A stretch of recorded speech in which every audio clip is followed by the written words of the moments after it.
Agora que nós já conhecemos o amplificador diferencial, vamos ver alguns exemplos de amplificador operacional que são fornecidos comercialmente. O primeiro de todos não podia deixar de ser o nosso famoso 741. E muito claramente vemos aqui o amplificador diferencial das entradas, não inversora e inversora. Por que esse nome não inversora e inversora? A não inversora, se eu colocar um valor positivo, vai puxar a saída para positivo. Já a inversora, se eu colocar um valor positivo, a saída vai para negativo. São as direções do sinal. Outras partes do circuito aqui são para estabilização térmica, controle de corrente, mas basicamente, independente do circuito, nós temos o amplificador diferencial da entrada, um amplificador que seria mais ou menos como um pré-amplificador, que corrige distorções, como disse, ajuste de estabilização térmica, estabilização de corrente e outras coisas que o fabricante coloca.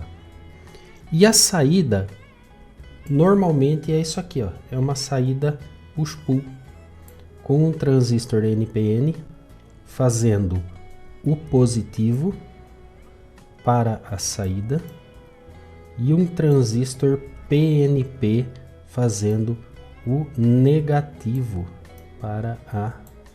Basicamente é essa a estrutura, independente do fabricante, independente do modelo.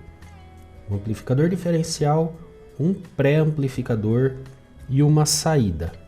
Sempre há exceções, essa saída nem sempre é push-pull, às vezes é um transistor só, às vezes é coletor aberto. Não necessariamente serão transistores bipolares, as tecnologias mais modernas serão com transistores FET, MOSFET e quem sabe uma nova tecnologia quando surgir será aplicada. A intenção de desenhar em transistor bipolar porque é muito mais fácil o entendimento. O bipolar é um transistor mais didático, mesmo que nem sempre seja um bipolar na realidade. Aqui um outro componente muito comum, o LM358, muito usado, muito fácil de encontrar no Brasil pelo menos, também segue a mesma filosofia. O amplificador diferencial na entrada, um pré-amplificador aqui, e a saída em push-pull.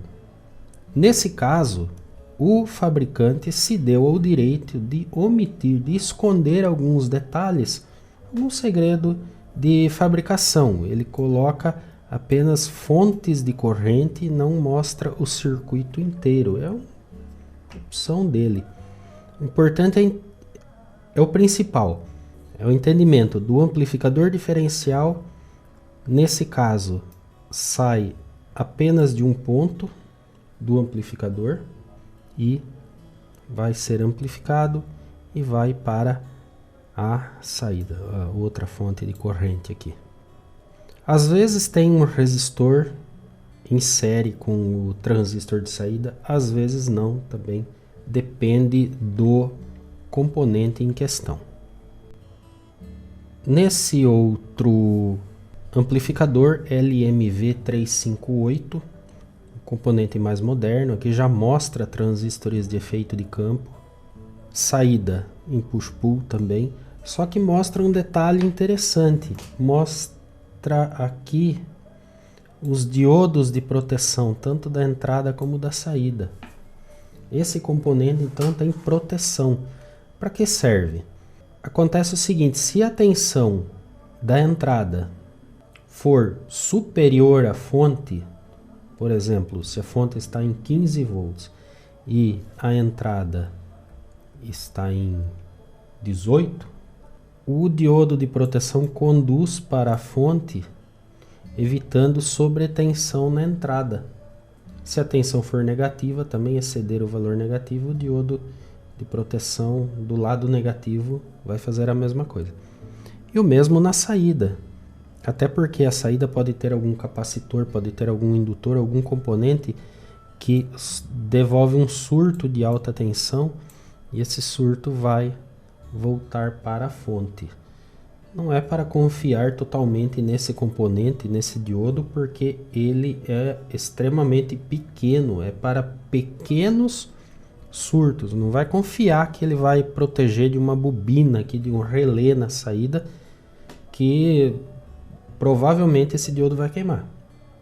E quando ele queimar, aí queima o transistor de saída.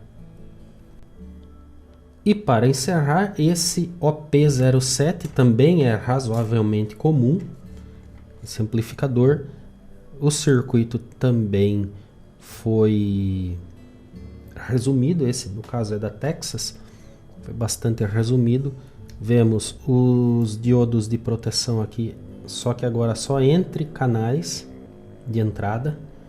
Então se a entrada positiva, a entrada negativa tiver valores acima da barreira de junção do diodo, ele vai conduzir. Poxa, só 0,7 volts.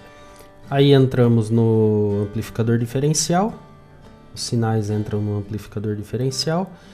Para o pré-amplificador, inclusive aqui ele chama de segundo estágio.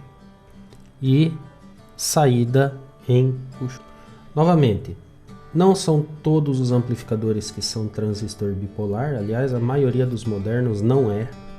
É transistor de efeito de campo, é MOSFET. Não são todos que têm saída em push-pull. Há muitas exceções. Estamos tratando a regra geral hoje para o primeiro entendimento. Depois, mais para frente, nós tratamos dos componentes mais específicos, daquele detalhe que só aquele componente em particular tem, só aquele fabricante colocou naquele amplificador. Alguns também têm o ajuste de zero aqui, como o 741, como o OP07.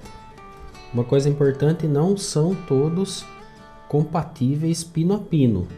Às vezes os amplificadores são similares, têm as características muito parecidas, mas não são iguais e às vezes até pinos em outras posições. Se você sacar um amplificador e colocar outro de outro código, pode queimar o componente, dependendo de como a pinagem for diferente, tá bom? Então esse é um vídeo um pouco mais curto, até para não misturar assuntos. No próximo vídeo vamos falar sobre as características principais do amplificador. Alguns nomes, como por exemplo rail to rail, como slew rate.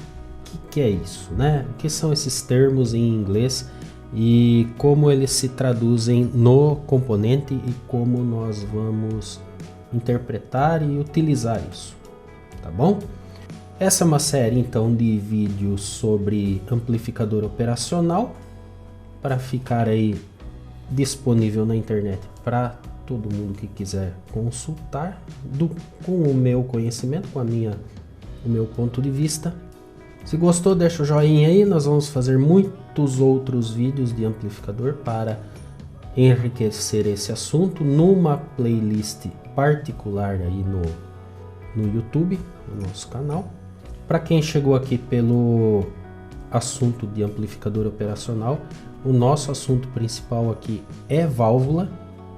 Fique convidado a assistir os vídeos sobre válvula, sobre a reparação de equipamentos antigos, que é uma delícia, nós adoramos fazer isso.